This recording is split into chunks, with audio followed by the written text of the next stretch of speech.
Yerika.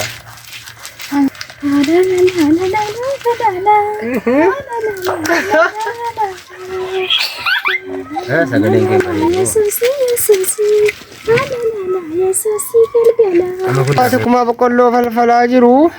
Amma ka'eedhaan boqqolloo faa. Muka meeqa kun? Boqqolloo faa. Muka meeqa kun? Meeqa?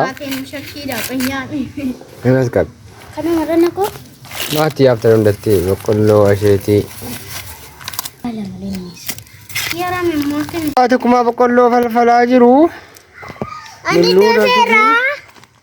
Raadda bitaa. Dhagaa jedhi gara kanatti immoo asheetatti agarsiisaa fani qoe.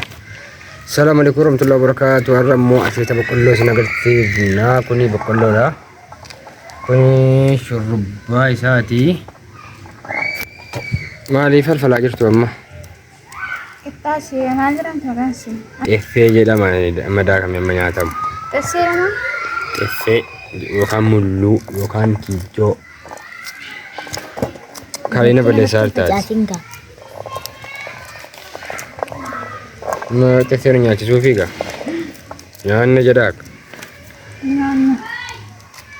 Allah boqqolloo jami boomee qaba. Tokkoon qaba. Bareeddiin gaggaabbatte malee. Kun tokko birrii 20 jechuudha laa biyya keenyatti. Tokko birrii 10. Tokko birrii 10 kun? Bareedaan isaa immoo tokko 20. Bareedaan isaa tokko 20. Nooni kana jira. Maanni kun? Boqqolloo. Boqqolloo daakuu. Yerika. Waan jedhame geeraraa? Har'a baadiyyaa jirra boqqolloo daakaa jirra. Qixxaarra kaa'uuf jedhe. Sirba mamtii. Ana xiqqaa sirbee daakee hin kurbe. Jedhi kan sirbamaa sirbi kaa.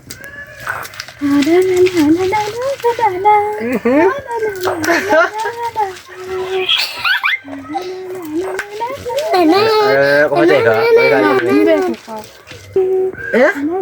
Yo sudah tinggal aja kiran arke yo musik yo musik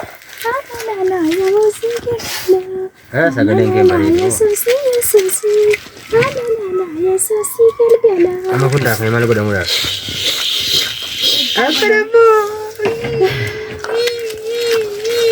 Ada kita nyana Aadaa duriiti jechuudha kun. ada nyachuudhaaf Maal? amma ka'eedhama afaan limuutti